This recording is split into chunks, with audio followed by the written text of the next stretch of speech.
DCM DK Shivakumar ಅವರು ಮನ್ರೇಗಾ ವಿಚಾರಕ್ಕೆ ಸಂಬಂಧಪಟ್ಟಂತೆ ಬಿಜೆಪಿಯನ್ನ ಸಾರ್ವಜನಿಕ ಚರ್ಚೆಗೆ ಕರೆದು ಸವಾಲು ಹಾಕಿದ್ರು. ಈಗ ವಿಶೇಷ ಅಧಿವೇಶನವನ್ನ ನಡೆಸುವಂತೆ ಮಾಡಿಬಿಟ್ಟಿದೆ. ಈ ನಡುವೆ ಡಿಸಿಎಂ ಡಿಕೆಶಿ ಅವರ ಹೇಳಿಕೆಯನ್ನೇ ಸಿದ್ದರಾಮಯ್ಯನವರು ತಮ್ಮ ಅನುಕೂಲಕ್ಕೆ ಬಳಸಿಕೊಂಡ್ರೆ ಅನ್ನುವಂಥ ಚರ್ಚೆ ಕೂಡ ರಾಜಕೀಯ ವಲಯದಲ್ಲೂ ಕೂಡ ಕೇಳಿಬರ್ತಿದೆ. ಮನ್ರೇಗಾ ಖಂಡಿಸುವ ಅಧಿವೇಶನ ಅಂತ ಸಬೂಬನ್ನ ಹೇಳಿ ಸಿದ್ದರಾಮಯ್ಯ ಅವರು ರಾಜತಂತ್ರವನ್ನ ಹೆಣೆದು ಬಿಟ್ರ. ಹಾಗಾದ್ರೆ ಈ ಅಧಿವೇಶನದ ಹಿಡನ್ ಅಜೆಂಡಾ ಏನು ಎಲ್ಲವನ್ನ ತಿಳಿಸ್ತೀವಿ. ಈ ಇಂಟ್ರೆಸ್ಟಿಂಗ್ ಸ್ಟೋರಿಯನ್ನು ಒಮ್ಮೆ ನೋಡಿ. मनरेगा का कॉन्सेप्ट गरीबों को अधिकार देने का कॉन्सेप्ट।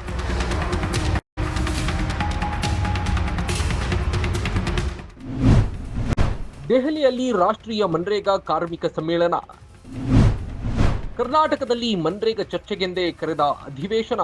ಮನ್ರೇಗಾ ಯೋಜನೆಯ ಹೆಸರನ್ನ ಬದಲಾಯಿಸಿದ ಕೇಂದ್ರ ಸರ್ಕಾರದ ನೀತಿಯನ್ನ ಖಂಡಿಸಿ ಕಾಂಗ್ರೆಸ್ ರಾಷ್ಟ್ರದಾದ್ಯಂತ ಹೋರಾಟಕ್ಕೆ ಮುಂದಾಗಿದೆ. ರಾಜಧಾನಿ ದೆಹಲಿಯಲ್ಲಿ ಕಾಂಗ್ರೆಸ್ನ ರಚನಾತ್ಮಕ ಕಾಂಗ್ರೆಸ್ ವಿಭಾಗ ರಾಷ್ಟ್ರೀಯ ಮನ್ರೇಗಾ ಕಾರ್ಮಿಕ ಸಮ್ಮೇಳನವನ್ನ ಆಯೋಜಿಸಿತ್ತು. ಈ ಹಿಂದೆ 3 ಕೃಷಿ ಕಾಯ್ದೆಗಳನ್ನ ಜಾರಿಗೊಳಿಸಿದಾಗ ಕೇಂದ್ರ ಸರ್ಕಾರಕ್ಕೆ ಇದ್ದ ಉದ್ದೇಶವೇ ಈಗ ಮನ್ರೇಗಾವನ್ನ ಬದಲಾಯಿಸುವುದರ ಹಿಂದೆಯೂ ಕೂಡ ಇದೆ. ಅಂದಿನ ರೈತರ ಹೋರಾಟದಿಂದ ಪ್ರೇರಣೆ ಪಡೆದು ನರೇಗಾವನ್ನ ವಾಪಸ್ ಪಡೆದುಕೊಳ್ಳಬೇಕು ಎಂದು ಲೋಕಸಭೆ ವಿರೋಧ ಪಕ್ಷದ ನಾಯಕ ರಾಹುಲ್ ಗಾಂಧಿ ಅವರು ಕಾರ್ಮಿಕರಿಗೆ ಕರೆ ನೀಡಿದ್ರು. ಇತ್ತ ರಾಜ್ಯದಲ್ಲಿ ಮನ್ರೇಗಾ ಚರ್ಚೆಗೆಂದೇ ಕರೆದ ವಿಶೇಷ ಜಂಟಿ ಅಧಿವೇಶನವಂತೂ ದಿಕ್ಕೆ ಬದಲಾಗಿ ಆಡಳಿತಾರೂಢ ಕಾಂಗ್ರೆಸ್ ಹಾಗೂ ವಿಪಕ್ಷ ಬಿಜೆಪಿ ನಾಯಕರ ಅನಗತ್ಯ ವಾಕ್ಸಮರಕ್ಕೆ ಕಾರಣವಾಗಿದೆ. ಇನ್ನು ಮನ್ರೇಗಾ ಹೆಸರನ್ನ ಬದಲಾಯಿಸಿ ಕೇಂದ್ರ ಸರ್ಕಾರ ಜಾರಿಗೊಳಿಸಿರುವ ವಿಬಿಜಿ ರಾಮ್ಜಿ ಎಂಬ ಹೊಸ ಕಾಯ್ದೆಯನ್ನ ವಿರೋಧಿಸಿ ಜನವರಿ 31ರವರೆಗೆ ವಿಧಾನಮಂಡಲದ ಜಂಟಿ ಅಧಿವೇಶನ ಕರೆದಿರುವುದರ ಹಿಂದೆ ರಾಜಕೀಯದ ಹಿಡನ್ ಅಜೆಂಡಾ ಏನು ಎನ್ನುವುದರ ಬಗ್ಗೆಯೂ ಪ್ರಶ್ನೆ ಉದ್ಭವವಾಗಿದೆ.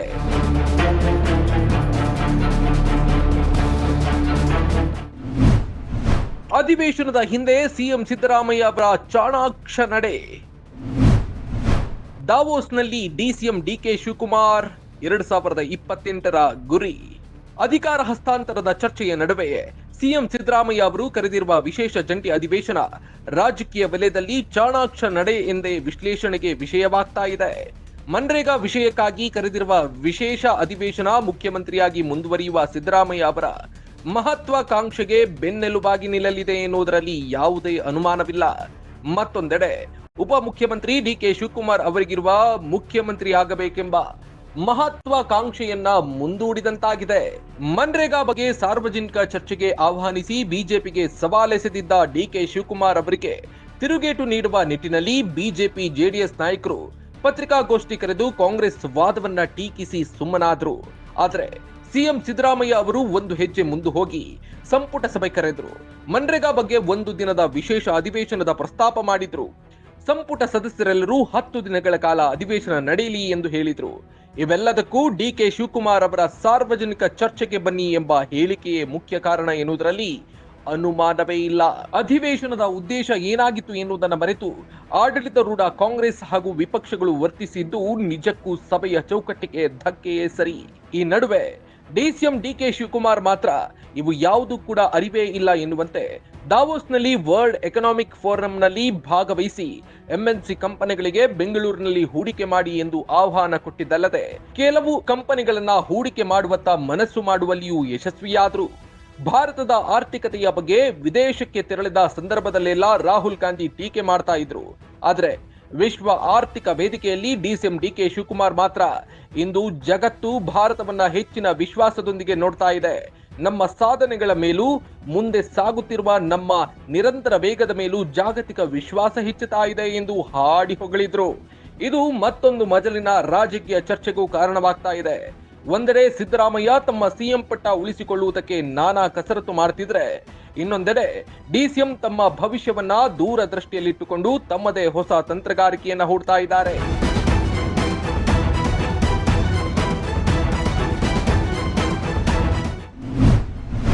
ಬೀಸುವ ದೊಣ್ಣೆಯಿಂದ ತಪ್ಪಿಸಿಕೊಂಡ ಸಿಎಂ ಸಿದ್ದರಾಮಯ್ಯ. ಅಧಿವೇಶನದ ಬಳಿಕ ಬಜೆಟ್ ಸಿದ್ಧತೆ, ಜಿಬಿಎ ಚುನಾವಣೆಗೆ ತಯಾರಿ. ಕಾಂಗ್ರೆಸ್ ಮನೆಯ ಅಧಿಕಾರದ ಹಂಚಿಕೆ ವಿಚಾರ ಈ ಅಧಿವೇಶನದಿಂದ ಮರೆಯಾಗಿ ಹೋಯಿತು.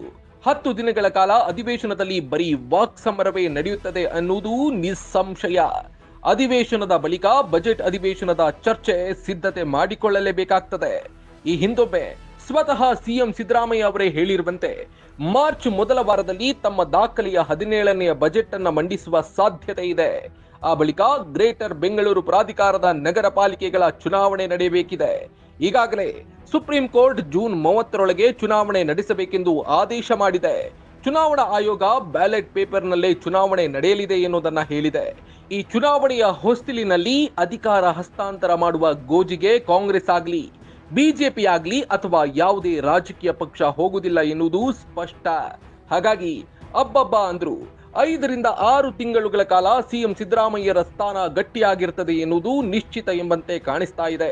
ಬಯಸಿಯೋ ಅಥವಾ ಬಯಸದೆಯೋ ಸಿದ್ದರಾಮಯ್ಯರ ಒಳಾಸೆಯಂತೆಯೇ ಎಲ್ಲವೂ ಆಗ್ತಾ ಇದೆ.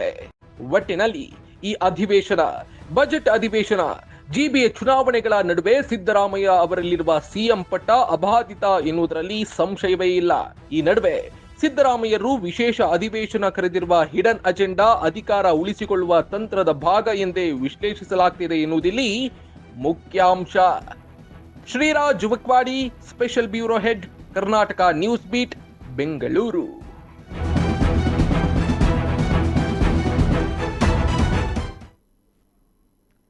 ರಾಜ್ಯ ರಾಜಕೀಯದಲ್ಲಿ ನಾನಾ ನೀನಾ ಅಧಿಕಾರ ಬದಲಾವಣೆಯಾಗುತ್ತಾ ಇಲ್ವಾ ಅನ್ನೋ ಚರ್ಚೆನೇ ಇತ್ತು. ಆದರೆ ಈಗ ಕೇಂದ್ರದ ಮಹತ್ವದ ಯೋಜನೆಯಾಗಿರುವಂತ ಜಿ ರಾಮ್ಜಿ ವಿರುದ್ಧವಾಗಿ ಶುರುವಾಗಿರುವಂತಹ ಹೋರಾಟ ಬೇರೆ ಬೇರೆ ಸ್ವರೂಪ ಪಡ್ಕೊಂತಿದೆ. ಅಧಿಕಾರಸ್ಥರ ಒಂದು ಮಾತಿನಿಂದ ಅಧಿವೇಶನ ಅನ್ನುವಂತ ತಂತ್ರದ ಮೊರೆ ಹೋದ್ರ ಡಿಕೆಶಿ ಸವಾಲಿನ ಮಾತನ್ನೇ ಅನುಕೂಲಕ್ಕೆ ಸಿದ್ದರಾಮಯ್ಯನವರು ಬಳಸ್ಕೊಂಡ್ರ. ಸಾರ್ವಜನಿಕ ಚರ್ಚೆಗೆ ಬನ್ನಿ ಅಂತ ಡಿಸಿಎಂ ಡಿಕೆ ಶಿವಕುಮಾರ್ ಅವರು ಕರೆದಿದ್ರು.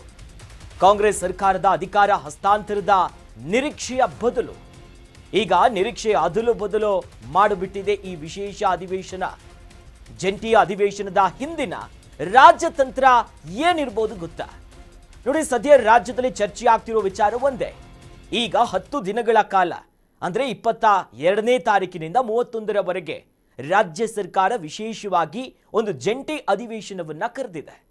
ಮೊದಲ ದಿನ ನಿನ್ನೆಯೇ ದೊಡ್ಡ ಮಟ್ಟದ ಕೋಲಾಹಲ ಆಯಿತು. ಇದಕ್ಕೆ ಪ್ರಮುಖ ಕಾರಣ ರಾಜ್ಯಪಾಲರು ರಾಜ್ಯದ ಮಂತ್ರಿಮಂಡಲ ಕೊಟ್ಟಿರುವಂತಹ ಭಾಷಣವನ್ನ ಓದಿಲ್ಲ, 2 ಸಾಲ ಹೇಳಿ ಹೋದ್ರು, ಇದು ಸಂವಿಧಾನ ವಿರೋಧಿ ನಡೆ ಅನ್ನೋದಾಗಿ ಜಟಾಪಟಿ ಶುರುವಾಗಿದೆ. ಬಟ್ ಇವೆಲ್ಲದಕ್ಕೂ ಕೂಡ ಮೂಲ ತಂತ್ರಗಾರಿಕೆ ಆರಂಭ ಆಗಿದ್ದು ನೋಡಿ, ಇದು ಕೆಲ ತಿಂಗಳ ಹಿಂದೆಯಷ್ಟೇ ಆರಂಭ ಆಯಿತು. ಪ್ರಮುಖವಾಗಿ ಯಾವಾಗ ಕೇಂದ್ರದಿಂದ ಈ ವಿಚಾರವನ್ನ ಪ್ರಸ್ತಾಪ ಮಾಡಿ ಜಿ ರಾಮ್ಜಿ ಮೊದಲು ಮನ್ರೇಗಾ, ಮಹಾತ್ಮ ಗಾಂಧೀಜಿಯವರ ಹೆಸರಿನಲ್ಲಿ ಉದ್ಯೋಗ ಖಾತ್ರಿ ಈ ಕಾಯ್ದೆಯೇ ಇತ್ತು. ಯೋಜನೆ ಕಾಯ್ದೆ ಎರಡೂ ಕೂಡ ಜೊತೆ ಇರುವಂತ ಮಹತ್ವದ ಯೋಜನೆ. ಆದರೆ ಕೇಂದ್ರ ಸರ್ಕಾರ ಇದರಲ್ಲಿ ಬದಲಾವಣೆ ಮಾಡುವಂತ ಕೆಲಸ ಮಾಡ್ತು. ಹೆಸರಲ್ಲಿ ಬದಲಾವಣೆ ಆಯಿತು, ನಂತರದಲ್ಲಿ ಅದರಲ್ಲಿರುವಂತ ಮಾನದಂಡಗಳ ಬದಲಾವಣೆಗಳಾಯಿತು. ನಂತರ ಆರ್ಥಿಕ ವಿಚಾರ ಅಂತಂದ್ರೆ ಅದರಲ್ಲಿ ಶೇರ್ ಹಾಕೊಂಡು ಕೊಡಬೇಕು. 60% ಕೇಂದ್ರ ಕೊಟ್ಟರೆ 40% ಆರ್ಥಿಕ ಸಂಪನ್ಮೂಲಗಳನ್ನ ರಾಜ್ಯ ಸರ್ಕಾರ ಕೊಡೋದು ಸೇರಿ ವಿವಿಧ ರೀತಿಯಲ್ಲಿ ಇದನ್ನ ಬದಲಾವಣೆ ಮಾಡೋ ಕೆಲಸ ಮಾಡಿದ್ರು. ಇದು ಕೇಂದ್ರದಲ್ಲಿರುವಂತಹ ಕಾಂಗ್ರೆಸ್ ವಿಪಕ್ಷ ದೊಡ್ಡ ಮಟ್ಟದಲ್ಲಿ ಒಂದು ತಂತ್ರಗಾರಿಕೆ ಮಾಡೋದು ಎಲ್ಲವನ್ನ ಒಂದು ಕಡೆಯಾದ್ರೆ, ಡಿಸಿಎಂ ಡಿಕೆ ಶಿವಕುಮಾರ್ ಅವರು ನಮ್ಮ ರಾಜ್ಯದಲ್ಲಿ ಒಂದು ಸವಾಲು ಹಾಕ್ತಾರೆ. ನೋಡಿ, ಈ ಬಗ್ಗೆ ಬಹಿರಂಗವಾಗಿ ಚರ್ಚೆಗೆ ಬನ್ನಿ, ಚಾಲೆಂಜ್ ಹಾಕ್ತಾರೆ, ಓಪನ್ ಚಾಲೆಂಜ್ ಹಾಕ್ತಾರೆ. ಈ ವಿಚಾರವನ್ನ ಆಲಿಸಿದಂತಹ ರಾಜ್ಯದಲ್ಲಿರುವಂತಹ ವಿಪಕ್ಷ ಅಂದ್ರೆ ಬಿಜೆಪಿ ಮತ್ತು ಜೆಡಿಎಸ್ ಇಬ್ರು ಕೂಡ ಒಂದು ಸುದ್ದಿಗೋಷ್ಠಿ ಮಾಡ್ತಾರೆ. ನಾವು ರೆಡಿ ಇದ್ದೀವಿ, ದಾಖಲೆಗಳ ಮುಂದಿಡ್ಕೊಂಡು ನಾವು ಚರ್ಚೆಗೆ ಬರ್ತೀವಿ ಅನ್ನೋದಾಗಿ ಕೂಡ ಮಾತಿಗೆ ಮಾತು, ಮುಯ್ಗೆ ಮುಯ್ ಅನ್ನೋ ನಿಟ್ಟಿನಲ್ಲಿದ್ರು. ಬಟ್ ಇದನ್ನ ಯಾರು ಎನ್ಕ್ಯಾಶ್ ಮಾಡ್ಕೊಂತಿದ್ದಾರೆ ಅದನ್ನು ಗಮನಿಸಬೇಕು. ಡಿಸಿಎಂ ಡಿಕೆ ಶಿವಕುಮಾರ್ ಅವರು ದಾವೋಸ್ನಲ್ಲಿ ಆಗ್ತಿರುವಂತಹ ಆರ್ಥಿಕ ಸಮಿಟ್ಗಳೇನಾಗ್ತಿದೆಯಲ್ಲ, ಈ ಒಂದು ಮಹತ್ವದ ಸಭೆಯಲ್ಲಿ ಭಾಗಿಯಾಗಿದ್ದಾರೆ. ಮುಂದಿನ ಲೆಕ್ಕಾಚಾರಗಳು ಏನು, ಯಾವ ರೀತಿ ನಿರ್ಧಾರ ತೆಗೆದುಕೊಳ್ಳಬೇಕು, ಇದ್ರ ಬಗ್ಗೆ ವಿದೇಶದಲ್ಲಿದ್ದಾರೆ. ಬಟ್ ರಾಜ್ಯದಲ್ಲಿರುವಂತಹ ಸಿದ್ದರಾಮಯ್ಯನವರ ಹಿಡನ್ ಅಜೆಂಡಾ ಏನಿದೆ ಅನ್ನೋ ಚರ್ಚೆ ಆಗ್ತಿದೆ.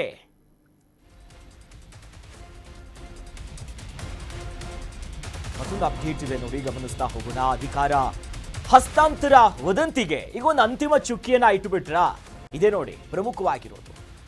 ಇದೇ ತಿಂಗಳ 20 ರಿಂದ 31ರ ಅವಧಿಯ ಒಳಗಡೆ ಅಧಿಕಾರ ಹಸ್ತಾಂತರದ ಮಾತಿತ್ತು. ಹುಸಿಯಾಗಿಬಿಡ್ತಾ ಹಾಗಾದ್ರೆ ಕಾಂಗ್ರೆಸ್ ಒಳಗಿನ ಈ ಕಚ್ಚಾಟ. ದಿಲ್ಲಿಯಲ್ಲಿ ರಾಗ ಭೇಟಿಯೂ ಆಗಿಲ್ಲ, ಯಾವುದೇ ರೀತಿ ಬದಲಾವಣೆ ಕೂಡ ಆಗಿಲ್ಲ, ಎಲ್ಲ ಹುಸಿ. 2+2 4 ರಾಜಕೀಯದಲ್ಲ ಆಗಲ್ಲ ಅನ್ನೋದು ಮತ್ತೆ ಸಾಬೀತಾಗ್ತಿದೆ. ಮನ್ರೇಗಾ ವಿಶೇಷ ಅಧಿವೇಶನವನ್ನ ಕರೆದು ವಿಶ್ವಾಸವನ್ನ ಸಿಎಂ ಸಿದ್ದರಾಮಯ್ಯನವರು ಗಳಿಸ್ಬಿಟ್ರ. ನೋಡಿ, ಪ್ರಮುಖವಾಗಿ ಆಗ್ತಿರುವಂಥ ಚರ್ಚೆ ನೋಡಿ, ಒಂದು ಈ ಯೋಜನೆ ವಿಚಾರ ಇರ್ಬೋದು, ಅಥವಾ ರಾಜ್ಯಪಾಲರು ಭಾಷಣ ಓದಿರೋದಿರ್ಬೋದು. ಬಟ್ ಇವೆಲ್ಲಕ್ಕಿಂತ ಹೆಚ್ಚಾಗಿ ನಮ್ಮ ರಾಜ್ಯದಲ್ಲಿ ಇಷ್ಟು ದಿನ ಏನಾಗ್ತಿತ್ತು, ಸಿಎಂ ಬದಲಾವಣೆ ಆಗ್ತಾರಾ, ಡಿ ಕೆ ಶಿವಕುಮಾರ್ ಅವರಿಗೆ ಅಧಿಕಾರ ಸಿಗುತ್ತಾ, ಅಥವಾ ಸಚಿವ ಸಂಪುಟ ಬದಲಾವಣೆಗಳು ನಡೆಯುತ್ತಾ, ಹೀಗೆ ಹಲವು ವಿಚಾರ ಇತ್ತಲ್ಲ. ಅದರಲ್ಲೂ ಕೂಡ ಸಿದ್ದರಾಮಯ್ಯನವರು ಇತ್ತೀಚೆಗಷ್ಟೇ ಯಾವಾಗ ಪ್ರಮುಖವಾಗಿ ಈ ಹಿಂದೆ ಇತ್ತಲ್ಲ ದೇವರಾಜ ಅರಸು ಅವರ ಸುದೀರ್ಘ ಅವಧಿಯ ಮುಖ್ಯಮಂತ್ರಿ ಎನ್ನುವಂಥ ಪಟ್ಟವನ್ನ, ಆ ದಾಖಲೆಯನ್ನ ಇವರು ಕ್ರಾಸ್ ಮಾಡಿ ರೆಕಾರ್ಡ್ ಆಗಿ ದಾಖಲೆ ಸಿದ್ದರಾಮಯ್ಯ ಆದರು. ಆ ಸಂದರ್ಭದಲ್ಲೇ ಮಾತಿತ್ತು ಬದಲಾವಣೆ ಆಗುತ್ತೆ. ಡಿ ಕೆ ಶಿವಕುಮಾರ್ ಅವರು ಯಾವಾಗ ದೆಹಲಿಗೆ ಹೋದ್ರಲ್ಲ, ಆವಾಗಂತೂ ಇನ್ನಷ್ಟು ಚರ್ಚೆಗಳು ಬಂದಿತ್ತು. ಈ ಬಾರಿ ಏನೋ ಹೈಕಮಾಂಡ್ ನಾಯಕರು ತೀರ್ಮಾನ ಮಾಡ್ತಾರೆ. ಬಟ್ ಎಲ್ಲವೂ ಕೂಡ ಹುಸಿ ಆಗ್ತಿದೆ. ಈ ಹಸ್ತಾಂತರದ ಮಾತುಗಳೇನಿತ್ತಲ್ಲ, ಸಿಎಂ ಚೇಂಜ್ ಆಗ್ಬಿಡ್ತಾರೆ, ಎಲ್ಲ ಸುಳ್ಳು. ಸಾಮಾನ್ಯವಾಗಿ ರಾಜಕೀಯದಲ್ಲಿ ಒಂದು ವಿಶ್ಲೇಷಣೆ ಇರುತ್ತೆ, 2+2=4. ಇದಾಗೋದೇ ಇಲ್ಲ, ಅಲ್ಲಾಗೋದೇ ಬೇರೆ ಅಂತ. ಯಾಕಂದ್ರೆ ಮೊನ್ನೆವರೆಗೂ ಚರ್ಚೆ ಇತ್ತು, ಅಧಿಕಾರ ಹಸ್ತಾಂತರ ಆಗುತ್ತೆ, ಬಜೆಟ್ ಅಷ್ಟರಲ್ಲೇ ಏನೋ ಅದ್ರ ಚೇಂಜಸ್ಗಳು ಆಗಬಹುದು ಅಂತ. ಬಟ್ ಯಾವಾಗ ಕಾಂಗ್ರೆಸ್ಸಿನ ಆಂತರಿಕವಾಗಿ DCM ಡಿ ಕೆ ಶಿವಕುಮಾರ್ ಅವರನ್ನ ಅಸ್ಸಾಂ ಚುನಾವಣೆಯ ವೀಕ್ಷಕರನ್ನಾಗಿ ಯಾವಾಗ ಮಾಡ್ತಾರೆ, ಎಲೆಕ್ಷನ್ ಅಬ್ಸರ್ವರ್ ಆಗಿ ಅವ್ರಿಗೊಂದು ಜವಾಬ್ದಾರಿ ಅವ್ರಿಗೆ ಪಕ್ಷ ಕೊಡುತ್ತಲ್ಲ, ಆಗಲೇ ಖಚಿತ ಆಗಿತ್ತು ರಾಜ್ಯದಲ್ಲಿ ಬದಲಾವಣೆ ಆಗೋದು ಬಹುತೇಕ ಕಷ್ಟ. ಇದರಿಂದ ಸಿದ್ದರಾಮಯ್ಯನವರು ಹೆಂಗ್ ಮೈಲೇಜ್ ತೆಗೆದುಕೊಳ್ತಾರೆ ಅಂತ.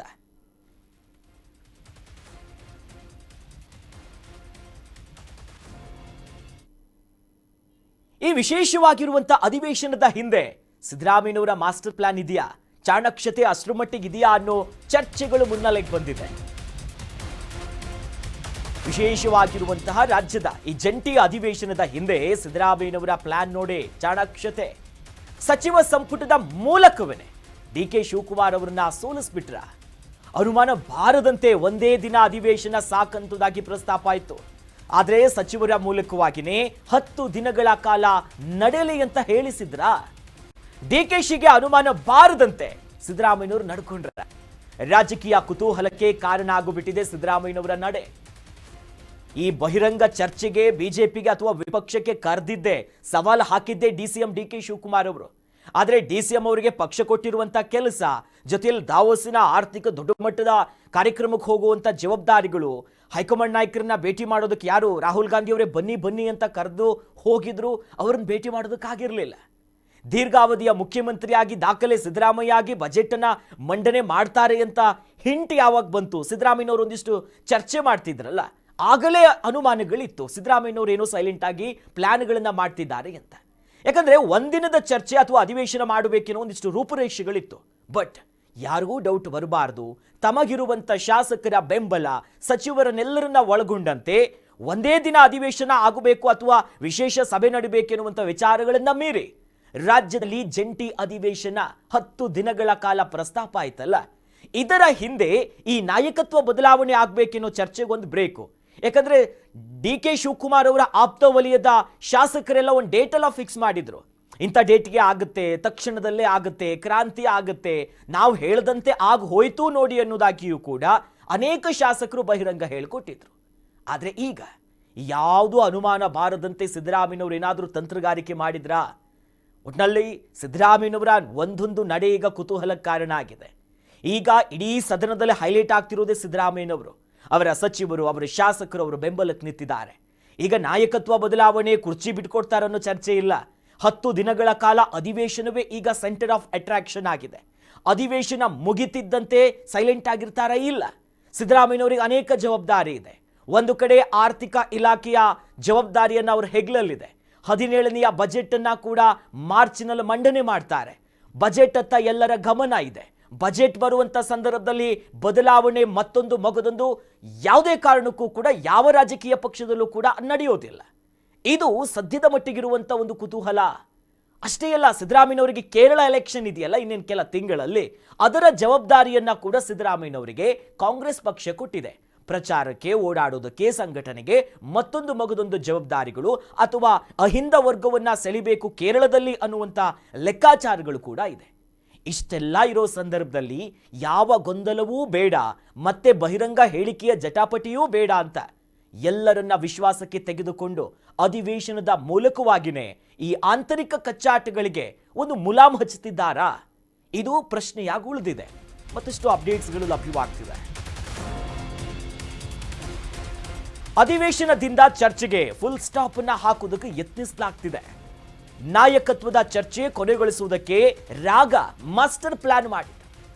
ಸಿಎಂ ಸಿದ್ದುಗೆ ಅಧಿವೇಶನವನ್ನ ಕರೆಯುವಂತೆ ಸೂಚನೆಯನ್ನ ಕೊಟ್ಬಿಟ್ರ ರಾಹುಲ್ ಗಾಂಧಿಯವರು. ಎಲ್ಲರ ಚಿತ್ತ ಅಧಿವೇಶನದತ್ತ ಸೆಳೆಯೋದಕ್ಕೆ ಹೆಣದಂತ ರಾಜಕೀಯ ತಂತ್ರನ ಡಿಕೆಶಿಯನ್ನ ಸೈಲೆಂಟ್ ಆಗಿನೇ ಸೈಡ್ ಲೈನ್ ಮಾಡಿಬಿಟ್ರ. ರಾಗ ಸಲಹೆಯಿಂದ ಸಿಎಂ ಸಿದ್ದರಾಮಯ್ಯನವರು ಫುಲ್ ಖುಷಿ ಆಗಿಬಿಟ್ಟಿದ್ದಾರೆ. ಸಿದ್ದರಾಮಯ್ಯನವರು ಲವಲವಿಕೆಯಿಂದ ಇದ್ದಾರೆ. ಹೌದು ನೋಡಿ, ದಾಖಲೆ ಸಿದ್ದರಾಮಯ್ಯ ಅನ್ಸ್ಕೊಂಡ್ರು, ಬಜೆಟಿಗೆ ರೆಡಿ ಮಾಡ್ಕೊಂತಿದ್ದಾರೆ. ಅಂದ್ರೆ ಹೈಕಮಾಂಡ್ ನಾಯಕರ ನಡೆ ಕಾಂಗ್ರೆಸ್ನಲ್ಲಿ ಎದ್ದು ಕಾಡುವಂಥದ್ದು. ಇತ್ತೀಚೆಗಷ್ಟೇ ಮೈಸೂರಿಗೆ ಬಂದಿದ್ರು. ತಮಿಳುನಾಡೆಲ್ಲರಿಗೂ ಹೋಗೋದಕ್ಕೆ ರಾಹುಲ್ ಗಾಂಧಿಯವರು ಬಂದಂಥ ಸಂದರ್ಭದಲ್ಲಿ ಈ ವಿಮಾನವನ್ನ ಇಳಿಯೋ ಹೊತ್ತಿನಲ್ಲಿ ಅಲ್ಲೇನೆ ಪ್ರತ್ಯೇಕವಾಗಿ ಉಭಯ ನಾಯಕರ ಜೊತೆನೂ ಕೂಡ ಚರ್ಚೆ ಮಾಡಿದ್ರು. ಆಗ ರಾಹುಲ್ ಗಾಂಧಿ ಅವರಿಗೆ ಬನ್ನಿ ದೆಹಲಿಗೆ ಬನ್ನಿ ಅಂತ ಕರೆದಿದ್ರು. ಅಲ್ಲೊಂದು ದೊಡ್ಡ ಮಟ್ಟದ ಈ ಅಸ್ಸಾಂ ಚುನಾವಣೆ ಸಂಬಂಧಪಟ್ಟಂತೆ ಒಂದು ಮೀಟಿಂಗ್ ಆಗಿತ್ತು, ಎಲ್ಲರೂ ಇದ್ರು. ಆದರೆ ರಾಹುಲ್ ಗಾಂಧಿಯವರು ಪ್ರತ್ಯೇಕವಾಗಿ ಇವ್ರಿಗೆ ಕೂತ್ಕೊಂಡು ಮಾತನಾಡೋದಕ್ಕೆ ಅವಕಾಶವೇ ಸಿಕ್ಕಿಲ್ಲ. ಡಿ.ಕೆ. ಶಿವಕುಮಾರ್ ಅವರು ಜೋಶಲ್ಲೇ ಹೋಗಿದ್ರು, ಇವತ್ತು ಈ ಬಾರಿ ಅಂತೂ ಮಾತಾಡೇ ಆಡ್ತೀವಿ, ಒಂದು ಫುಲ್ ಸ್ಟಾಪ್ ಬೀಳುತ್ತೆ ಅಂತ. ಬಟ್ ಹಂಗಾಗಿಲ್ಲ. ಅಂದರೆ ಹೈಕಮಾಂಡ್ ನಾಯಕರಿಗೂ ಕೂಡ ಬದಲಾವಣೆ ಮಾಡೋದು ಇಷ್ಟ ಇಲ್ಲ ಅನ್ನೋದು ಬಹಳ ಸ್ಪಷ್ಟ ಆಗ್ತಿದೆ. ಬದಲಾವಣೆ ಆಗುತ್ತಾ ಇಲ್ವಾ ಅನ್ನೋ ಪ್ರಶ್ನೆಗಳಿಗೆ ಉತ್ತರ ಕೊಡೋದಕ್ಕೆ ವಿಫಲ ಆಗಿದ್ದಾರೆ. ಯಾಕಂದ್ರೆ ಹೈಕಮಾಂಡ್ ನಾಯಕರು ಯಾರೋ ಪಾಪ ರಾಜ್ಯದ ಗಂಧಗಾಳಿನೇ ಗೊತ್ತಿಲ್ಲ ಅನ್ನೋದೇನಿಲ್ಲ. ಯಾಕಂದ್ರೆ ಸ್ವತಃ ಎಐಸಿಸಿಯ ಅಧ್ಯಕ್ಷರಾಗಿರುವಂತಹ ಮಲ್ಲಿಕಾರ್ಜುನ್ ಖರ್ಗೆ ಅವರು ನಮ್ಮ ರಾಜ್ಯದವರೇ. ಅವ್ರಿಗೆ ಪ್ರತಿಯೊಂದು ವಿಚಾರಗಳು, ಸಣ್ಣ ಸೂಕ್ಷ್ಮ ವಿಚಾರಗಳು ಗೊತ್ತು. ಬಹಳ ಗ್ರಾಸ್ ರೂಟ್ ಲೆವೆಲ್ ಇಂದ ರಾಜ್ಯದ ಬೆಳವಣಿಗೆ ನೋಡ್ತಿದ್ದಾರೆ. ಈ ನಿಟ್ಟಿನಲ್ಲಿ ಸಿಎಂ ಸಿದ್ದರಾಮಯ್ಯನವರಿಗೆ ಅಧಿವೇಶನ ಕರೀರಿ, ಈ ಮೂಲಕವಾಗಿ ವಿಚಾರಗಳು ಡೈವರ್ಟ್ ಆಗುತ್ತೆ. ಅಂದ್ರೆ ಕಾಂಗ್ರೆಸ್ನಲ್ಲಿರುವಂತಹ ಆಂತರಿಕವಾದಂತಹ ಅಸಮಾಧಾನ ಅಥವಾ ಬದಲಾವಣೆಯ ಗಾಳಿ ಏನು ಬೀಳಿಸ್ತಿತ್ತಲ್ಲ, ಇದಕ್ಕೆ ವಿಶೇಷವಾದಂಥ ಅಧಿವೇಶನದ ಮೂಲಕವಾಗಿಯೇ ಒಂದು ಸುಂಟ್ರು ಗಾಳಿಯನ್ನು ಎಬ್ಬಿಸಿದ್ದಾರೆ. ಎಲ್ಲರನ್ನ ತಮ್ಮತ್ತ ಸೆಳಿಬೇಕು, ಈ ಬಹಿರಂಗ ಹೇಳಿಕೆಗಳಿಗೆ ಬ್ರೇಕ್ ಬೀಳಬೇಕು ಅಂತ ಡಿ.ಕೆ. ಶಿವಕುಮಾರ್ ಅವರನ್ನ ಸೈಲೆಂಟ್ ಆಗಿನೇ ಸೈಡ್ ಲೈನ್ ಮಾಡಲಾಗ್ತಿದೆಯಾ? ಹೈಕಮಾಂಡ್ ನಾಯಕರು ಭೇಟಿ ಮಾಡೋದಕ್ಕಂತೂ ಸಿಗ್ತಾನೇ ಇಲ್ಲ. ಅನೇಕ ಬಾರಿ ಪ್ರಯತ್ನ ಮಾಡಿದ್ರು. ಡಿ.ಕೆ. ಸುರೇಶ್ ಅವರು ಹೋಗಿದ್ರು, ಅವರ ಆಪ್ತ ವಲಯದ ಒಂದಿಷ್ಟು ಶಾಸಕರು ಕೂಡ ದೆಹಲಿಗೆ ಹೋದ್ರು, ಒಂದೇನೋ ಊಟ ತಿಂಡಿ ಮಾಡೋ ಪ್ಲೇಟ್ ಎಲ್ಲ ತೋರಿಸಿದ್ರು, ಬಂದ್ರು. ಈ ಬ್ರೇಕ್ಫಾಸ್ಟ್ ಮೀಟಿಂಗ್ ಆದ ನಂತರ ರಾಜ್ಯದಲ್ಲಿ ಬೆಳವಣಿಗೆ ಆಗ್ತಿದೆಯಲ್ಲ, ಇದನ್ನ ಬಹಳ ಸೂಕ್ಷ್ಮ ಗಮನಿಸಿದ್ರೆ ಇಲ್ಲೇನೋ ದೊಡ್ಡ ಮಟ್ಟದ ಒಳತಂತ್ರಗಳು ನಡೀತಾ ಇದೆ ಅನ್ನೋದ್ರಲ್ಲಿ ಅನುಮಾನನೇ ಇಲ್ಲ. ಈ ನಾಟಿ ಕೋಳಿ ಬ್ರೇಕ್ಫಾಸ್ಟ್ ನಡೀತಲ್ಲ, ತದನಂತರದಲ್ಲೇ ಇಡೀ ರಾಜಕೀಯದಲ್ಲಿ ಬದಲಾವಣೆ ಕಾಣಿಸ್ತಿದೆ. ಡಿ.ಕೆ. ಶಿವಕುಮಾರ್ ಅವರು ಒಂದಲ್ಲ ಒಂದು ವಿಚಾರಕ್ಕೆ ಬ್ಯುಸಿ ಆಗ್ತಿದ್ದಾರೆ. ಹಾಗಾಗಿ ರಾಹುಲ್ ಗಾಂಧಿಯವರ ಸಲಹೆಯಿಂದ ಈಗ ಸಿದ್ದರಾಮಯ್ಯನವರು ಅಧಿವೇಶನ ಮಾಡುವ ಮೂಲಕವಾಗಿ ಹೈಲೈಟ್ ಆಗ್ತಿದ್ದಾರೆ. ಬದಲಾವಣೆ ಮಾತುಗಳಿಗೆ ಎಲ್ಲೋ ದೂರ ಆದಂತಿದೆ.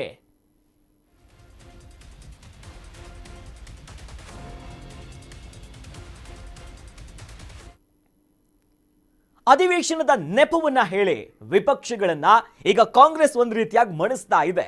ಹೆಂಗೋ ಅಧಿವೇಶನ ಶುರುವಾಗಿದೆ.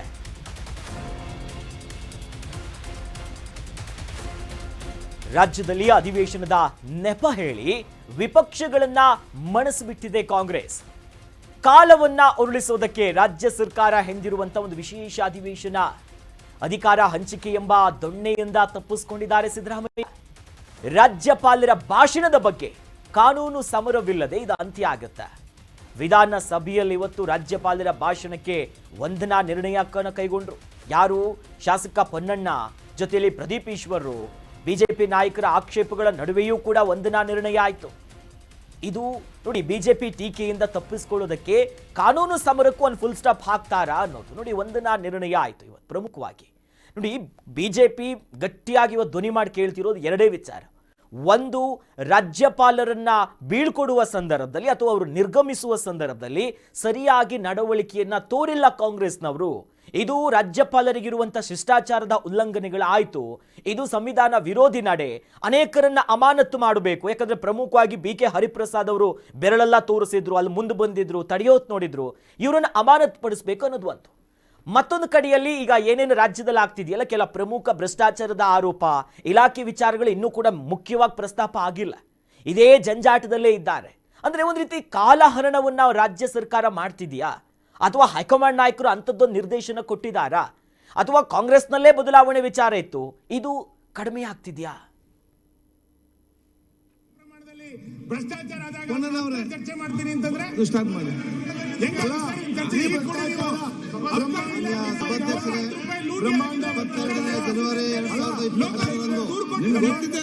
ವಿಧಾನಮಂಡಲದ ಸದಸ್ಯರುಗಳನ್ನು ಉದ್ದೇಶಿಸಿ ಪಾಲಿಸಿದ ಭಾಷಣಕ್ಕಾಗಿ ಈ ಅಧಿವೇಶನದಲ್ಲಿ ಸದಸ್ಯರಾದ ನಾವು ಕೃತಜ್ಞತೆ ಪೂರ್ವಕವಾದ ವಂದನೆಗಳನ್ನು ಸಮರ್ಪಿಸಲು ಮಂಡಿಸಿ ಅನುಮೋದನೆಯಾದ ನಂತರ ಪ್ರಸ್ತಾವವನ್ನು ಸೂಚಿಸುತ್ತೇವೆ.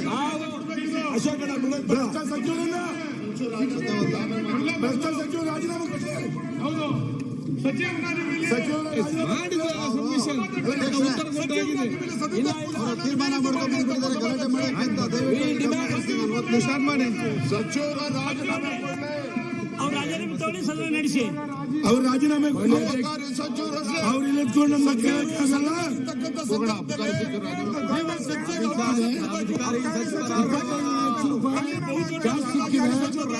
ಅರೆಸ್ಟ್ ಆಗಿದ್ದಾರೆ.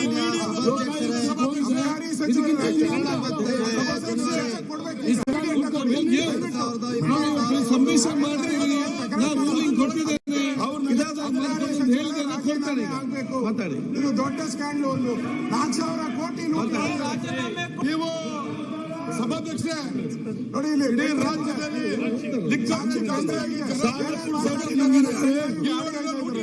ದಯವಿಟ್ಟು ಅವಕಾಶ ಮಾಡಿ. ಪೆನ್ ಡ್ರೈವ್ ಇದೆ ಇದರಲ್ಲಿ. ಚರ್ಚೆ ಮಾಡಿ. ಅಬಕಾರಿ ಸಚಿವರು ಇಲ್ಲೇ ಕೂತಿದ್ದಾರೆ, ದಯವಿಟ್ಟು ಚರ್ಚೆಗೆ ಅವಕಾಶ ಕೊಡ್ಬೇಕು ಸಭಾಧ್ಯಕ್ಷರೇ. ಅಧ್ಯಕ್ಷರೇ, ಪೆನ್ ಡ್ರೈವ್ ಇದೆ. ರಾಜೀನಾಮೆ ಮಾನ್ಯ ಮುಖ್ಯಮಂತ್ರಿಗಳು ಸಭಾಧ್ಯಕ್ಷರೇ, ರಿಸೈನ್ ಕೊಡ್ರಿ.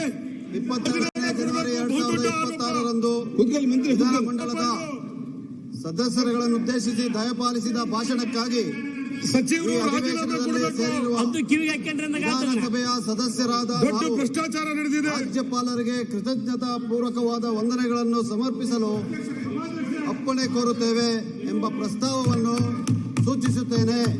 ಶ್ರೀ ಪ್ರದೀಪ್ ಈಶ್ವರ್ ಅವರು ರಾಜ್ಯಪಾಲ ಭಾಷಣದ ಮೇಲೆ ವಂದನಾ ನಿರ್ಣಯದ ಮಾನ್ಯ ಅನುಮೋದಿಸಿದರು. ಮಾನ್ಯ ಪ್ರದೀಪ್ ಈಶ್ವರ್ ಅಧ್ಯಕ್ಷರೇ, ವಿಧಾನಮಂಡಲದ ಸದಸ್ಯರನ್ನು ಉದ್ದೇಶಿಸಿ ರಾಜೀನಾಮೆ ಕೊಡಲೇಬೇಕು. ಈ ಅಧಿವೇಶನದಲ್ಲಿ ರಾಜೀನಾಮೆ ಕೊಡಲೇಬೇಕು. ನಾವು ರಾಜ್ಯಪಾಲರಿಗೆ ಕೃತಜ್ಞತಾ ವಂದನೆಗಳನ್ನು ಸಮರ್ಪಿಸಲು ಅಪ್ಪಣೆ ಕೊಡುತ್ತೇವೆ. ರಾಜೀನಾಮೆ ಕೊಡಲೇಬೇಕು. ಮಾನ್ಯ ಮುಖ್ಯಮಂತ್ರಿಗಳ ಅನುಮೋದಿಸುತ್ತೇವೆ. ಎಸ್ ಈ ಬಗ್ಗೆ ಹೆಚ್ಚಿನ ಡೀಟೇಲ್ಸ್ ಅನ್ನ ನೀಡುತ್ತಾರೆ ನಮ್ಮ special bureau head Shivaraj Okwadi ದೂರವಾಣಿ ಸಂಪರ್ಕದಲ್ಲಿ ನಮ್ಮ ಜೊತೆ ಜಾಯ್ನ್ ಆಗ್ತಿದ್ದಾರೆ. ಶಿವರಾಜ್, ಒಟ್ಟಿನಲ್ಲಿ ರಾಜ್ಯದಲ್ಲಂತೂ ದೊಡ್ಡ ಮಟ್ಟದ ಸಂಚಲನ ಎಬ್ಬಿಸ್ಬಿಡ್ತು ಈ ಬಾರಿಯ, ಅಂದ್ರೆ ಈ ವರ್ಷದ ಮೊದಲ ಅಧಿವೇಶನವೇ. ಬಟ್ ಇಲ್ಲಿ ಮೇಜರ್ ಆಗಿ ಗಮನಿಸಬೇಕಾಗಿರೋದು ಒಂದು, ಶ್ರೀರಾಜ್, ಈಗ ಒಂದಿಷ್ಟು ಪ್ರಶ್ನೆಗಳು ಹುಟ್ಟಾಗ್ತಿರೋದೇ ಇಲ್ಲೇ. ಈ ಅಧಿವೇಶನ ಇದೆಯಲ್ಲ, ಇದನ್ನ ವಿಪಕ್ಷಗಳ ಜೊತೆ ಜಟಾಪಟಿಯಲ್ಲಿ ಒಂದು ಉತ್ತರ ಕೊಡೋದಕ್ಕೆ ಅಧಿವೇಶನ ಮಾಡಿದ್ರ, ಅಥವಾ ಕಾಯ್ದೆಯನ್ನ ವಿರೋಧಿಸ್ತಿದ್ದಾರಾ, ಅಥವಾ ಸಿಎಂ ಸಿದ್ದರಾಮಯ್ಯನವರೇ ಒಳಗೆ ರಾಜಕೀಯ ತಂತ್ರಗಾರಿಕೆಯನ್ನ ಹೆಣಿತಿದ್ದಾರಾ ಅಂತ ಒಂದ್ ರೀತಿ ಅಸ್ಪಷ್ಟವಾಗಿ ಗೋಚರ ಆಗ್ತಿದೆ. ಯಾರಿಗ್ ಪ್ಲಸ್ ಯಾರಿಗ್ ಮೈನಸ್ ಅಂತ ಇದರಿಂದ? ಅಖಿಲೇಶ್, ನಾನು ಯಾವಾಗ್ಲೂ ಹೇಳ್ತೀನಿ 2+2=4 ಆಗಲ್ಲ ರಾಜಕೀಯದಲ್ಲಿ ಅಂತ. ಇಲ್ಲಿ ಚರ್ಚೆ ನಡಿಬೇಕಾಗಿರೋದು ಮನ್ರೇಗಾ ಹೆಸರು ಬದಲಾಯಿಸಿರುವುದಕ್ಕೆ ಸಂಬಂಧಪಟ್ಟ ಹಾಗೆ. ಬಟ್ ಅದು ಏನಾಗ್ತಿದೆ ಅನ್ನೋದು ಈಗ ನಾವೆಲ್ಲರೂ ಕೂಡ ಗಮನಿಸ್ತಾ ಇದೀವಿ. ರಾಜಕಾರಣ ಅಂತಂದ್ರೇನೆ ಹಾಗೆ, ಅದು ಅಧಿಕಾರಸ್ಥರ ಒಂದು ಮಾತು ಯಾವಾಗ ಏನ್ ಬೇಕಾದ್ರೂ ಕೂಡ ಆಗ್ಬಹುದು. ಹಾಗೆ ಡಿ.ಕೆ. ಶಿವರ ಆ ಮಾತು ಏನಿದೆಯಲ್ಲ, ಸವಾಲು ಎತ್ತಿರುವಂತಹ ಒಂದು ಮಾತು ಈಗ ಈ ರೀತಿಯ ಒಂದು ಚರ್ಚೆಗೆ ಕಾರಣ ಆಗಿದೆ. ಜನವರಿ 20-31 ಅಧಿಕಾರ ಹಸ್ತಾಂತರ ಆಗುತ್ತೆ ಅನ್ನುವಂತಹ ಚರ್ಚೆ ಇತ್ತಲ್ಲ, ಅದಕ್ಕೆ ಒಂದು ಅಂತಿಮವಾದಂತಹ ಚುಕ್ಕಿ ಬಿದ್ದಿರೋದು ಇಲ್ಲಿ ಸ್ಪಷ್ಟವಾಗಿ ಕಾಣಿಸ್ತಾ ಹೋಗುತ್ತೆ. ಸೊ ರಾಹುಲ್ ಗಾಂಧಿ ಅವರು ನೀವಾಗ ಮಾತಾಡ್ತಾ ಇರ್ಬೇಕಾದ್ರೆ ಉಲ್ಲೇಖಿಸಿದ್ವಿ, ವಿಮಾನ ನಿಲ್ದಾಣದ ಸಂದರ್ಭದಲ್ಲಿ ಡಿ.ಕೆ. ಶಿವರ್ ಹೋದ್ರು, ಸಿದ್ದರಾಮಯ್ಯ ಹೋದ್ರು, ಮಾತನಾಡಿದ್ರು. ಬಟ್ ಡೆಲ್ಲಿ ಕರೆದ್ರು, ಯಾವ್ದು ಕೂಡ ಭೇಟಿ ಆಗುವಂತಹ ಅವಕಾಶಗಳು ಸಿಕ್ಕಿಲ್ಲ ಅಂತ. ಸಿದ್ದರಾಮಯ್ಯನವರನ್ನ ಕರೆದು ಮಾತನಾಡಿಸಿರುವಂತಹ ಸಂದರ್ಭದಲ್ಲಿ ನೀವು ಹೇಳಿದ್ರು, ಈ ಅಧಿವೇಶನ ಮಾಡಿ ಡಿಸೆಂಬರ್ ಆಗಿರುವಂತಹ ಮರುನಾಮಕರಣಕ್ಕೆ ಖಂಡಿಸಬೇಕಾಗುತ್ತೆ, ನಾವು ಅಧಿಕಾರ ಹಸ್ತಾಂತರ ವಿಷಯವನ್ನ ಬೇರೆ ಮಾಡ್ಬೇಕಾಗತ್ತೆ, ಅದಕ್ಕೆ ನೀವು ಅಧಿವೇಶನ ಕರೆದ್ರೆ ಈ ಎಲ್ಲರ ಚಿತ್ತ ಅಧಿವೇಶನದತ್ತ ಬರುತ್ತೆ ಅನ್ನುವಂತಹ ಒಂದು ಧ್ವನಿ ಏನಿತ್ತಲ್ಲ, ರಾಹುಲ್ ಗಾಂಧಿ ಅವರ ಸಲಹೆ ಏನಿತ್ತಲ್ಲ, ಅದರಂತೆ ಮಾಡಿದ್ರು ಅಂತ. ತಮ್ಮ ಅನುಕೂಲಕ್ಕೆ ಸಿದ್ದರಾಮಯ್ಯನವರು ಮಾಡಿಕೊಂಡ್ರು ಈ ಒಂದು ಅಧಿವೇಶನಕ್ಕೆ ಅನ್ನುವಂತಹ ರಾಜಕೀಯ ಚರ್ಚೆ ಬಹಳ ದೊಡ್ಡ ಮಟ್ಟದಲ್ಲಿ ಕೇಳಿಸ್ತಾ ಇರೋದು. ಅಧಿವೇಶನ ಅಂದ ತಕ್ಷಣ ಅಧಿಕಾರ ಹಸ್ತಾಂತರದ ವಿಷಯ ಹಿನ್ನೆಲೆಗೆ ಸರಿಯುತ್ತೆ ಅನ್ನೋದು ಎಲ್ರಿಗೂ ಕೂಡ ಗೊತ್ತಿದೆ. ಈ ಅಧಿವೇಶನ ಆದ್ಮೇಲೆ ಮಾರ್ಚ್ ಮೊದಲ ವಾರದಲ್ಲಿ ಸಿದ್ದರಾಮಯ್ಯನವರು ಹೇಳ್ಕೊಂಡ ಹಾಗೆ ಮೊದಲ ವಾರದಲ್ಲಿ 17ನೇ ದಾಖಲೆ ಬಜೆಟ್ ಅನ್ನ ಸಿದ್ದರಾಮಯ್ಯನವರು ಮಂಡಿಸಬೇಕಾಗುತ್ತೆ. 1 ತಿಂಗಳ ಕಾಲ ಇಲಾಖೆ ಅಧಿಕಾರಿಗಳ ಜೊತೆಗೆ ಸಭೆ ನಡೆಸಬೇಕಾಗುತ್ತೆ. ಯಾವ್ಯಾವ ಇಲಾಖೆಗಳಿಗೆ ಎಷ್ಟೆಷ್ಟು ಮೊತ್ತಗಳನ್ನು ಇಡಬೇಕು ಅದರೆಲ್ಲದ್ರ ಬಗ್ಗೆ ಚರ್ಚೆ ಆಗುತ್ತೆ.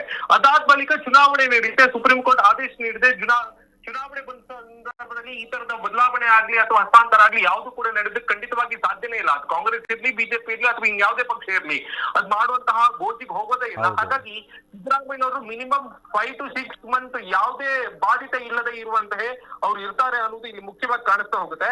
ಸೊ ಇದೆಲ್ಲವನ್ನ ಕೂಡ ಗಮನಿಸದಲ್ಲಿ ಇಟ್ಟುಕೊಂಡು ನಾಯಕತ್ವ ಬರೋದ್ರಿಗೆ ಯಾವುದೇ ರಾಜಕೀಯ ಪಕ್ಷ ಕೈ ಹಾಕೋದಿಲ್ಲದೆ ಇರುವಂತ ಕಾರಣಕ್ಕೋಸ್ಕರವಾಗಿ ಡಿಕೆಶಿ ಅವರನ್ನ ಒಂದು ಹಂತಕ್ಕೆ ಸೈಡ್ ಲೈನ್ ಮಾಡುವಂತಹ ಪ್ರಯತ್ನವನ್ನ ಆಗ್ತಾ ಇದೆ. ಈಗಾಗಲೇ ಕಾಂಗ್ರೆಸ್ ಕೂಡ ನಿನ್ನೆ ದೆಹಲಿಯಲ್ಲಿ ದೊಡ್ಡ ಮಟ್ಟದಲ್ಲಿ ಕಾರ್ಮಿಕರ ಸಂಘಗಳನ್ನ ಒಕ್ಕೂಟವನ್ನ ಮಾಡಿಕೊಂಡು ಒಂದು ದೊಡ್ಡ ಮಟ್ಟದಲ್ಲಿ ಒಂದು ಸಮ್ಮೇಳನವನ್ನ ಮಾಡಿತು. ಅದ್ರ ಮೂಲಕವೂ ಒಂದು ರಾಷ್ಟ್ರಾದ್ಯಂತ ನಾವು ಒಂದು ಸಮ್ಮೇಳನಕ್ಕೆ, ಆಂದೋಲನಕ್ಕೆ, ಚಳವಳಿಗೆ ನಾವು ನಾಂದಿ ಹಾಡ್ತೀವಿ ಅನ್ನುವಂತಹ ಸಂದೇಶವನ್ನ ರವಾನೆ ಮಾಡಿದೆ. ಹಾಗಾಗಿ ಕಾಂಗ್ರೆಸ್ ಈ ಒಂದು ಚರ್ಚೆಯನ್ನ ಮುನ್ನೆಲೆಗೆ ತಂದುಕೊಂಡು ಬಹಳ ದೊಡ್ಡ ಮಟ್ಟದಲ್ಲಿ ಚರ್ಚೆಗೆ, ಆಂದೋಲನಕ್ಕೆ, ಚಳುವಳಿಗೆ ನಾಂದಿ ಹಾಡುತ್ತೆ ಅನ್ನೋದ್ರಲ್ಲಿ ಯಾವುದೇ ಅನುಮಾನ ಇಲ್ಲ. ಇದೊಂದು ಅಧಿವೇಶನ ಏನಿದೆ ಅದು ವಿಷಯಾಂತರ ಅಧಿವೇಶನ ಅನ್ನೋದ್ರಲ್ಲಿ ಯಾವುದು ಅನುಮಾನ ಇಲ್ಲ ಅಖಿಲೇಶ್. ಆದರೆ ಒಟ್ಟಿನಲ್ಲಿ ಈಗ ಕಾಂಗ್ರೆಸ್ ಅಂತಂದ್ರೆ ಈಗ ಒಂದೇ ಬಾಣದಲ್ಲಿ ಎರಡೆರಡು ಹಕ್ಕಿ ಹೊಡೆಯುವಂಥ ತಂತ್ರಗಾರಿಕೆ ಇದೆ. ಒಂದು, ಕೇಂದ್ರದಿಂದ ಹೈಕಮಾಂಡ್ ನಾಯಕರಿಂದ ಏನು ಆದೇಶ ಬಂದಿದ್ದು ದೊಡ್ಡ ಮಟ್ಟದಲ್ಲಿ ಈ ಕಾಯ್ದೆಯನ್ನು ಮುಂದಿಟ್ಕೊಳ್ಳೋದು, ಅದರ ಜೊತೆಯಲ್ಲಿ ಇದು ಅನ್ನುವಂಥದ್ದು.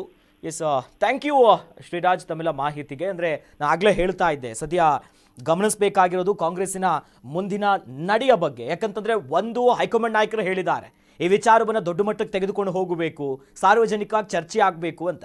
ಸಿಎಂ ಸಿದ್ದರಾಮಯ್ಯ ಮತ್ತು ಡಿಸಿಎಂ ಡಿಕೆ ಶಿವಕುಮಾರ್ ಇಬ್ಬರೂ ಕೂಡ ಇದಕ್ಕೆ ಬದ್ಧರಾಗಿದ್ರು. ಈಗ ಅಧಿವೇಶನ ಸಾಗ್ತಿದೆ, 31ರವರೆಗೆ ಅಧಿವೇಶನ ಇದೆ. ಯಾವುದೇ ರೀತಿಯಾದಂಥ ಚರ್ಚೆ ಆಗುತ್ತೆ ಅನ್ನೋದನ್ನ ಮುಂದಿನ ದಿನದಲ್ಲಿ ನಿರೀಕ್ಷಿಸಬೇಕು. ಎಸ್, ಮತ್ತೊಂದು ಅಪ್ಡೇಟ್ ಇದೆ. ರೈತರಂತೆ ನೀವು ಕೂಡ ಒಂದಾಗಿ ಹೋರಾಡಿ ಅಂತ ರಾಹುಲ್ ಗಾಂಧಿ ಅವರು ಕರೆ ಕೊಟ್ಟಿದ್ದಾರೆ. ದೇಶದಾದ್ಯಂತ ಮನ್ರೇಗಾ ಮರು ಚಳುವಳಿಗಳಿಗೆ ಈಗ ಸಿದ್ಧತೆಯನ್ನು ಮಾಡ್ಕೊಂತಿದ್ದಾರೆ. ದಿಲ್ಲಿಯಲ್ಲಿ ನಡೆದಂತಹ ರಾಷ್ಟ್ರೀಯ ಮನ್ರೇಗಾ ಕಾರ್ಮಿಕರ ಸಮ್ಮೇಳನ, ಈ ಸಮ್ಮೇಳನದ ಮೂಲಕ ದೇಶವ್ಯಾಪಿ ಆಂದೋಲನಕ್ಕೆ ತಯಾರಿ ಮಾಡ್ಕೊಂತಿದ್ದಾರೆ. ಕೇಂದ್ರದ ವಿರುದ್ಧ ಸಮರಕ್ಕೆ ಅಧಿಕೃತ ಸಿದ್ಧತೆಯನ್ನ ಕಾಂಗ್ರೆಸ್ ಮಾಡಿಕೊಂಡಿದೆ. ವರ್ಷಾನುಗಟ್ಲೆ ರೈತರ ಹೋರಾಟದಂತೆ ಪ್ರತಿಭಟನೆಗೆ ರೆಡಿ ಮಾಡ್ಕೊಂತಿದ್ದಾರೆ. ನೋಡಿ, ಈ ಹಿಂದೆ ಕೃಷಿ ಕಾಯ್ದೆಗಳು ಏನ್ ಬಂತು, ಇದನ್ನ ವಿರೋಧಿಸಿ ದೆಹಲಿ ಸೇರಿದಂತೆ ದೇಶದಾದ್ಯಂತ ಹೋರಾಟ ಹೆಂಗಾಗಿತ್ತು, ವಾಪಸ್ ಈ ಹೋರಾಟಕ್ಕೆ ಮಣಿದು ಕೇಂದ್ರ ಸರ್ಕಾರ ಅದನ್ನ ವಾಪಸ್ ತೆಗೆದುಕೊಳ್ಳೋ ಕೆಲಸ ಆಗಿತ್ತು. ಈ ಕೃಷಿ ಕಾಯ್ದೆಗೆ ಸಂಬಂಧಪಟ್ಟಂತೆ ಈಗ ವಿಪಕ್ಷ ಲೋಕಸಭಾ ನಾಯಕರಾಗಿರುವಂಥ ರಾಹುಲ್ ಗಾಂಧಿ ಅವರಿಗೆ ಒಂದು ಹೋರಾಟಕ್ಕೆ ಕರೆ ಕೊಟ್ಟಿದ್ದ. ಅದಕ್ಕೆ ಸಂಬಂಧಪಟ್ಟಂತೆ ಒಂದು ದೊಡ್ಡ ಮಟ್ಟದ ಸಮ್ಮೇಳನ ರೀತಿಯಾಗಿ ಮಾಡಿದ್ರು. ಕಾರ್ಮಿಕರ ಸಮ್ಮೇಳನ ಅಂತ ದೊಡ್ಡ ಸಭೆ ಆಯಿತು. ಅದರಲ್ಲೂ ಕೂಡ ಇದೇ ರೀತಿಯಾಗಿ ವಾಪಸ್ ದೊಡ್ಡ ಮಟ್ಟದ ಚಳವಳಿ ಮಾಡಿ ರಾಷ್ಟ್ರೀಯ ಮಟ್ಟದಲ್ಲಿ ಎಲ್ಲರೂ ಕೂಡ ಹೋರಾಟ ಮಾಡಿ, ಅಂದರೆ ಕಾರ್ಮಿಕರು ಇರ್ಬೋದು ಅಥವಾ ಬಡವರು ಯಾರಿದ್ದಾರೆ ಇವರೇ ಈ ಯೋಜನೆಯಿಂದ ಹೆಲ್ಪ್ ಆಗೋದು ಅಂತವ್ರಿಗೆ. ಹಾಗಾಗಿ ದೇಶವ್ಯಾಪಿ ಒಂದು ಹೋರಾಟ ಮಾಡೋದಕ್ಕೆ ಸೂಚನೆ ಅಂತೂ ಕೊಟ್ಟಿದ್ದಾರೆ, ಅದಕ್ಕೆ ಸಿದ್ಧತೆ ಮಾಡ್ಕೊಂತಿದ್ದಾರೆ. ಅದರ ಒಂದು ಭಾಗ ಅನ್ನುವಂತೆ ನಮ್ಮ ರಾಜ್ಯದಲ್ಲಿ ಆಗ್ತಿರುವಂತಹ ಈ ವಿಶೇಷ ಜಂಟಿ ಅಧಿವೇಶನ ಈಗ ಎರಡೆರಡು ವಿಚಾರಕ್ಕೆ ಒಂದು ಗ್ರಾಸ ಆಗ್ತಿರೋದು. ಒಂದು, ರಾಜ್ಯಪಾಲರ ನಡೆ, ಸಂವಿಧಾನದ ಮೂಲ ನಿಯಮಗಳನ್ನೆಲ್ಲಾದರೂ ಉಲ್ಲಂಘಿಸಿದ್ರ ಕಾನೂನು ಹೋರಾಟವನ್ನ ರಾಜ್ಯ ಸರ್ಕಾರ ತೆಗೆದುಕೊಂಡು ಹೋಗುತ್ತಾ, ಇಲ್ಲ ಒಂದನೇ ನಿರ್ಣಯನ ಮಾಡ್ಕೊಂಡಿದ್ದಾರೆ ಈಗಾಗಲೇ. ಹಾಗಾಗಿ ಇದು ಬೇರೆ ಬೇರೆ ಸ್ವರೂಪವನ್ನ ಪಡ್ಕೊಳ್ದೆ ಇಲ್ಲಿಗೆ ಮಾತ್ರ ಸೀಮಿತ ಆಗುತ್ತಾ ಅನ್ನೋದು ಒಂದು. ಮತ್ತೊಂದು ಕಡೆಯಲ್ಲಿ ಹಗ್ಗಜಗ್ಗಾಟ ಆಗ್ತಿದೆಯಲ್ಲ, ಸಿಎಂ ಸ್ಥಾನದಿಂದ ಕೆಳಗಿಳಿತಾರ, ಡಿಸಿಎಂ ಸಿಎಂ ಆಗ್ತಾರ ಅನ್ನೋದು. ಇದಕ್ಕೂ ಎಲ್ಲೋ ಒಂದು ಕಡೆ ಇದನ್ನ ಡ್ರ್ಯಾಗ್ ಮಾಡಿ ಕಾಲ ಇನ್ನೂ ಕೂಡಿ ಬಂದಿಲ್ಲ ಅನ್ನೋದನ್ನ ಹೈಕಮಾಂಡ್ ನಾಯಕರು ಅಳದು ತೂಗಿ ಲೆಕ್ಕಾಚಾರವನ್ನ ಹಾಕದಂತೆ ಗೋಚರವಾಗ್ತಿದೆ.